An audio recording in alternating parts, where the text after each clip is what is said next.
Hi, this is Janie from Paper Compulsions, and I wanted to show you how to make a rose from air dry paper clay.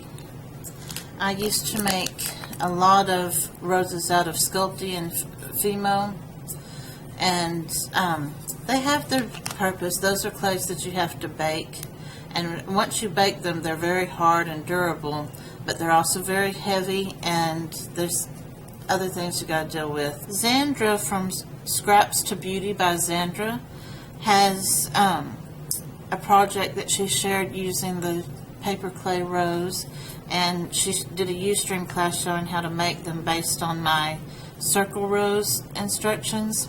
And I have a few tips and tricks that I do with clay that I thought I'd show you, and you should watch both videos and see different techniques. I'm a firm believer that there is no one way to do anything, and just try different things and see what works for you. This comes white. I colored it with the Lindy Stamp Gang. The clay comes in white, and I'm going to color it before I start. You can color it afterwards, but when you add water or anything liquid to the clay, it wants to fall apart. And so I find it easier to add it before. Now, I'm going to take the ball, and I may not have said it earlier, but for this rose, I'm going to start out with some clay that when you roll it into the ball, it's about 1 inch wide. It doesn't have to be precise. When I used oven baked clay, you try to be precise so that you get everything uniformly shaped, but with this it doesn't have to be quite as precise. I'm going to roll it into a ball, then I'm going to roll it into a snake. Remember how when we were kids we would use Play-Doh and roll it into a snake, and I'm going to roll it until it's about 6 inches long. Again, doesn't have to be exact with this, but just to get it fairly even. I'm going to use a tool. It's a spatula tool by Faber Castell that comes with the Gelato tool set, but it's handy for lifting stuff off your Cricut mat, and it's handy for what I'm about to do. It's handy for all kinds of things. I'm going to score it or press down every 1/2 inch. And you don't have to go all the way through because it'll come apart later. Every 1/2 inch.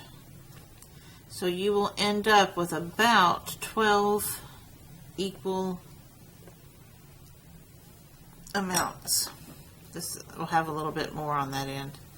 And then you'll separate them so that you're just getting 12 fairly equal amounts of clay. That's the only reason you do that. Now I'm going to take one of the balls. Well, I'm going to take them all and roll them out like that. Just roll them between your hands. This air dry clay does not take as long you don't have to knead it, but to try to get it as smooth as you can, I like to roll it out like this. And you're going to roll them all into little balls. And if you try to do more than one at a time, they just cling together.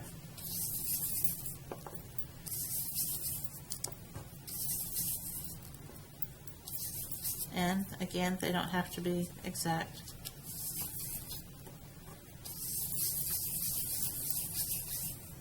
I think I have 2 together right there, but okay, now I'm going to take one, and you're going to put it between your fingers and your thumb and just squish it. That's the technical term, squish it. Then you're going to take your fingers and just pinch the edges around one edge till it gets just as flat as you can be. And then you're going to take one side and start to roll it in. Take the other side and start to roll it in, and I have to face myself right now.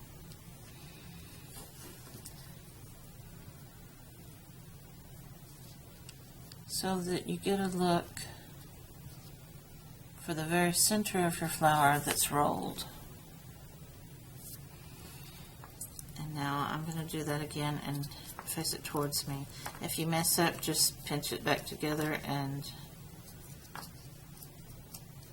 flatten it.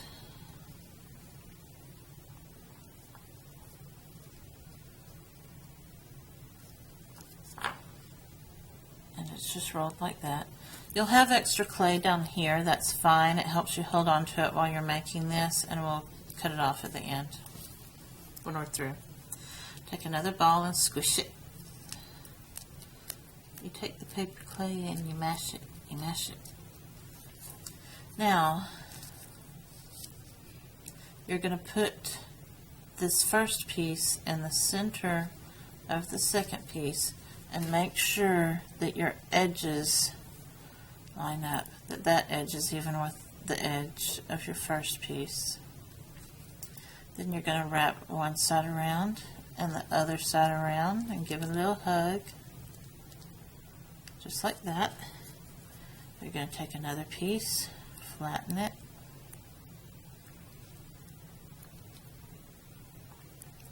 you're going to put it,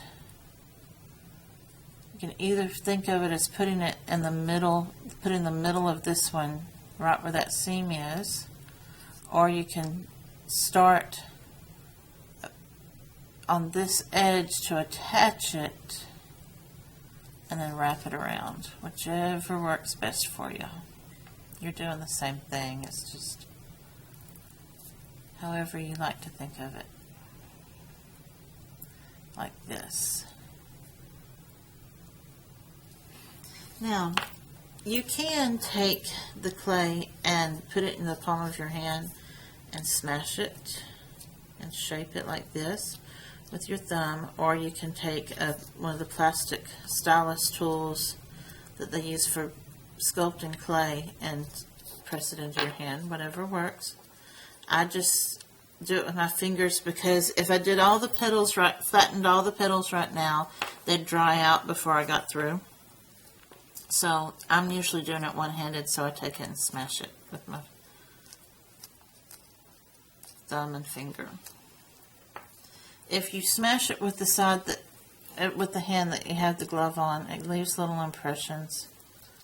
And so you can either take your glove off or do it with the other hand. So here we are again.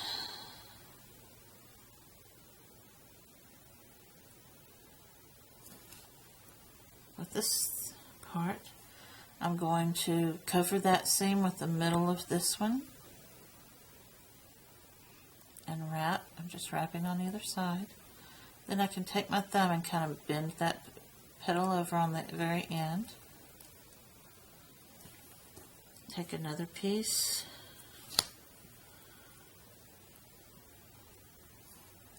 and flatten. I'm going to put it in the center of that seam, wrap and wrap. Then I'm going to play with the edge a little bit. The good thing is, if you decide you don't like it, just smush it all together and redo it. Okay, this is getting really long. I'm just going to pinch some on off the end. Just whatever's easiest for you to work with, because that part doesn't matter on the bottom. Smash it. I'm going to start the middle of this where that seam is. I'm making sure that I get the tops lined up, the top edges lined up. And I'm just going to wrap it and press. And then bend that out a little bit.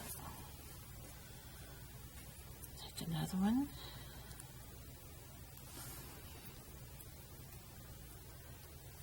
Here's where the seams meet. You're going to put that in the middle, wrap, and press.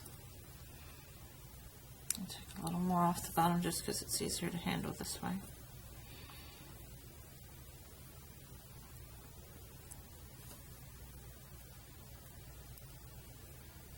another petal, put it over that seam, wrap and press. Gonna bend the edges over. And your flower's starting to come together. You could stop there or keep going. I like to have big full flowers, but that is up to you. You can stop at any time. And for a bud, just a small little rose bud, I usually do 3 petals so that you have the centerpiece and 2 petals around it. I'm covering that seam with the middle of this, making sure I have the top edges lined up. And I'm just going to wrap and press and pinch that a little more to get it thinner. And as you get to the outside petals, you can smush your clay out a little bit more so that it's larger. That's up to you.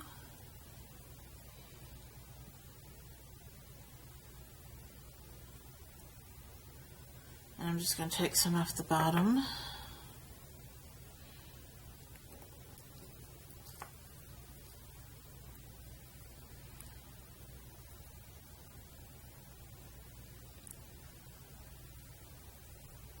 And you want to work around in a clockwise or counterclockwise direction, but whichever way you pick, you want to be consistent with that.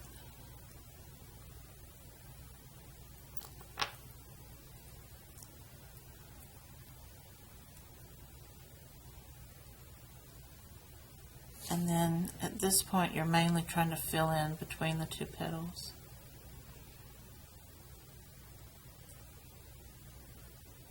And you want to pinch well enough to stick it to each other, but not too much to mangle your whole flower.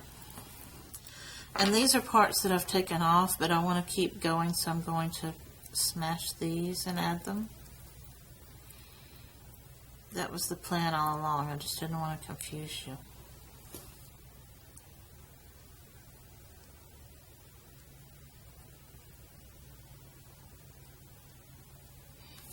And at this point, you can kind of see that I need to add a few more petals here to even it out.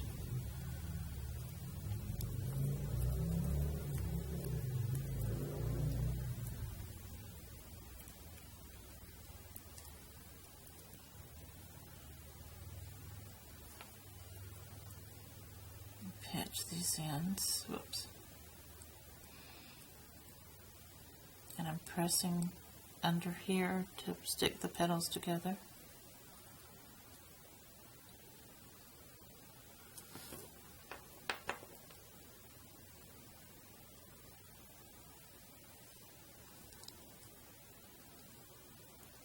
Again, I could stop there.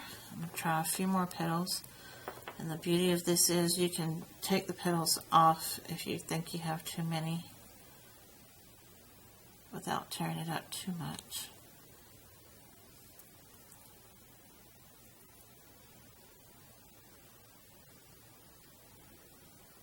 Okay, I'm going to go for one more petal over here and call it done.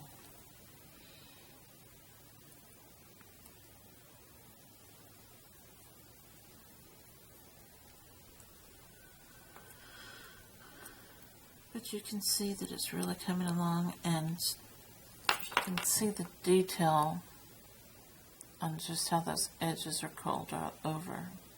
It's really nice. Okay, we're going to do that right here and call it done.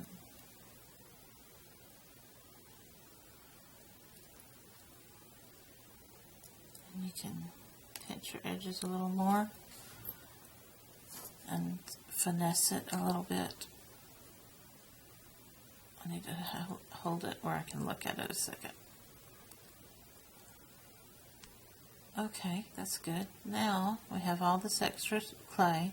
You can pinch it off, or you can take your scissors and cut it.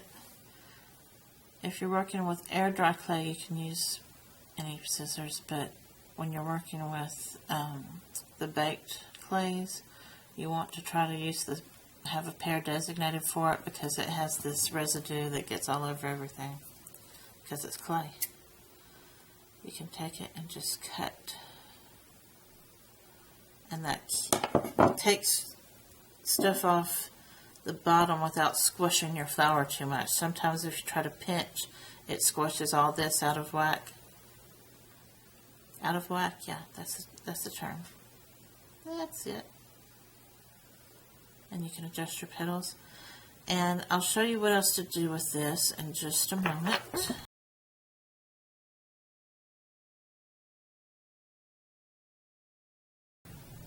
It's starting to dry a little bit already, but I'll show you what to do. Let's pinch a little bit bigger piece off for the large rose petal, and squish it. You can make it go into a triangle shape and squish some more.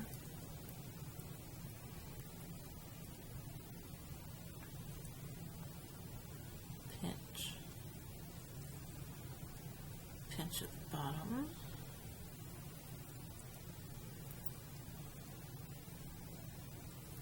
And this one I am going to put some veins on.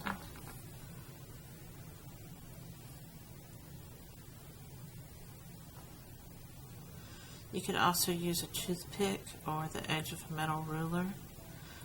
You can use a knife that's not serrated, that doesn't have the little bitty edges. And I've still got quite a bit over here because this is what I'm going to use to attach it to the flower. And because this has been drying a little while, I'm going to spray a little water onto the craft mat. You could use glass or whatever, freezer paper, whatever you're working on. And I'm going to take this part and rub it into the water. Smooth that out a little bit. You don't want to smush your flour now that you spent all that time on it, so I'm trying to work it without hurting the flour. And then when it's good and wet, I'm going to touch it a little bit, but don't push down or it's going to mess your petals up.